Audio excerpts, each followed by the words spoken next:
अपने देश में जब से गठबंधन की राजनीति का सिलसिला शुरू हुआ, हर छोटी और क्षेत्रीय पार्टी की अहमियत बढ़ गई। सरकार बनाने या बहुमत का आंकड़ा पाने के लिए हर एक विधायक या सांसद निर्णायक होने लगा और यहाँ तक कि चुनाव जीतने के लिए हर एक उम्मीदवार और पार्टी का महत्व बढ़ गया। अगर बिहार की बात करें तो यहाँ के जातिगत समीकरण बहुत से चेहरे गढ़ते हैं और उन चेहरों में अपने भविष्य के सपने बुनते हैं। सातरंग न्यूज़ की किरदार सीरीज में बात करते हैं जीतन राम मांझी की। आज के दौर में जब युवा नेतृत्व की बात हो रही है, ऐसे में बेशक जीतन राम मांझी युवा नहीं है, लेकिन उनकी सियासी हैसियत को भाजपा या जेडीयू कम करके नहीं देख पा रही है। चुनाव में उनके हिस्से 6 सीटें आई हैं और उनकी पार्टी के जनाधार को देखते हुए इसे कहीं ज़्यादा माना जा रहा है। बिहार की राजनीति में जीतन राम मांझी वह नाम है जिन्होंने अपनी सादगी और राजनीतिक समझदारी के बल पर सत्ता के शीर्ष तक का सफ़र तय किया है। मांझी की कहानी में संघर्ष, अवसर और राजनीतिक संतुलन का अद्भुत मेल नजर आता है। वे उन नेताओं में हैं जो न केवल सामाजिक न्याय की राजनीति का चेहरा बने, बल्कि सत्ता के खेल में भी अपनी उपस्थिति लगातार बनाए रखी। जीतन राम मांझी का जन्म 6 अक्टूबर 1944 को गया जिले के महकार गांव में एक गरीब दलित परिवार में हुआ। वे मुसहर समुदाय से आते हैं, जो बिहार के सबसे पिछड़े और वंचित वर्गों में गिना जाता है। बचपन में गरीबी और सामाजिक भेदभाव का सामना करने वाले मांझी ने शिक्षा को अपना सहारा बनाया। उन्होंने गया कॉलेज से ग्रेजुएशन की डिग्री ली और बाद में सरकारी नौकरी भी की।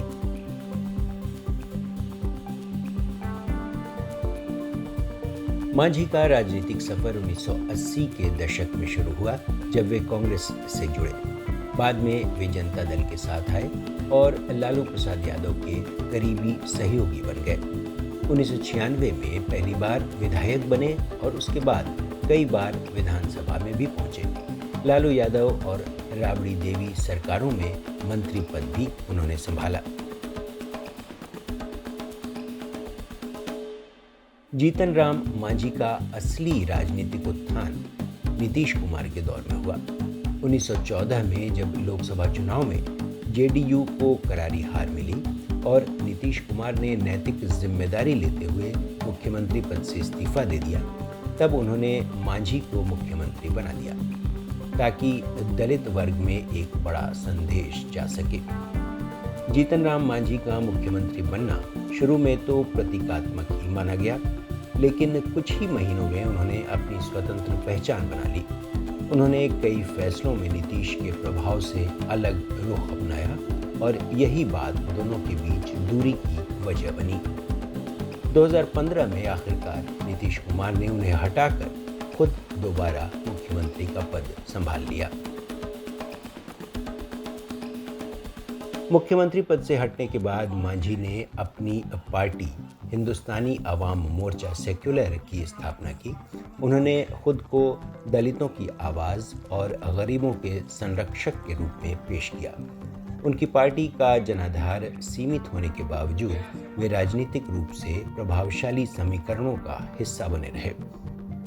2015 में वे एनडीए में शामिल हुए, फिर 2018 में महागठबंधन से भी जुड़े और बाद में फिर एनडीए के साथ लौट आए। मांझी शुरू से राजनीतिक तौर पर लचीला रुख अपनाते रहे और यही उनकी पहचान भी बन गया। कोई भी गठबंधन उन्हें नज़रअंदाज नहीं कर सका। हम पहले ही कह दिया कि साहब हम लोग वो लोग हैं कि जो मिलता है उसी में संतुष्ट रहते हैं। हमारे जाति का, हमारे समाज का एक प्रकृति है। उनकी पहचान दलित चेहरे के रूप में बनी। बिहार की राजनीति में रामविलास पासवान के बाद दलितों का अगला बड़ा चेहरा मांझी ही बने। वे टकराव से दूर रहते हैं, लेकिन वक्त आने पर सख्त रुख भी दिखा चुके हैं। वे एनडीए और महागठबंधन दोनों खेमों में सहजता से काम करने की क्षमता भी रखते हैं। मांझी ग्रामीण इलाकों में आज भी अपनी पहुंच और सादगी से काफी लोकप्रिय हैं।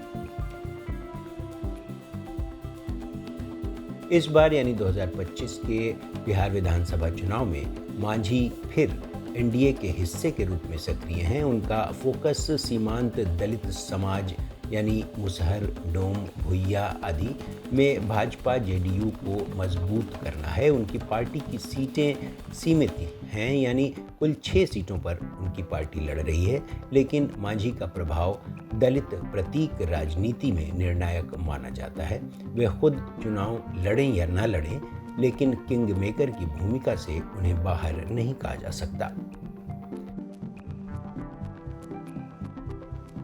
मांझी का जीवन अत्यंत सादा है। वे अपने गांव और समुदाय से जुड़े रहते हैं। उनकी बातचीत की शैली सरल और स्पष्ट है। मांझी अक्सर कहते हैं, मैं राजनीति में इसलिए आया हूं ताकि मेरा समाज सम्मान से जी सके। जीतन राम मांझी बिहार की राजनीति में उस वर्ग की आवाज़ हैं जो लंबे समय तक हाशिए पर रहा है। वे एक ऐसी मिसाल भी हैं जिससे उनके वर्ग और समुदाय के भीतर ये आत्मविश्वास जगा है कि इस वर्ग का व्यक्ति भी राज्य की बागडोर संभाल सकता है और सत्ता के समीकरणों को प्रभावित कर सकता है। सादगी, संघर्ष और रणनीति के मिसाल जीतन राम मांझी एक ऐसे किरदार हैं जिन्हें दलित राजनीति का सीधा, सरल चाणक्य भी कहा जाता है। बेशक सबकी निगाह इस बार भी कहीं न कहीं उनकी अगली रणनीति पर तो है ही।